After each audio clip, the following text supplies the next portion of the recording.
Hi, I'm Elizabeth Final from Custom Strength, and this is one of our favorite quad stretches that we do. It just does a nice job of stretching in through here for most people, as long as you tolerate the knee and the knee on the ground. But I've had a couple people have hamstring cramping with this, and in fact, one client this morning asked, like, what do I do about cramping? And I said, well, cramping where?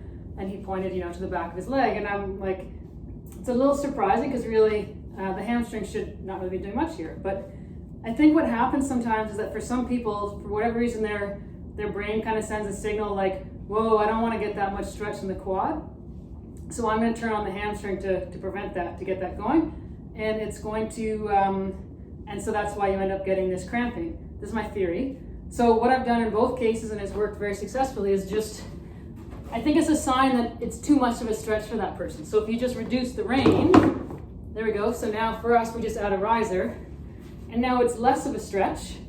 And often what happens is you see suddenly like they're able to do it, get the stretch, and then we can slowly increase the range. And another sign that you might see on this is that so far what I've seen when someone gets a cramping in their hamstring when they're doing this stretch is that they tend to be flexed at the hip. And it's another sign that the body is kind of saying, hey, that's too much of a stretch for me, so I'm going to do what I can to stop you doing it. So what we can do to help with that, to get the stretch where we want, is reduce the range of motion.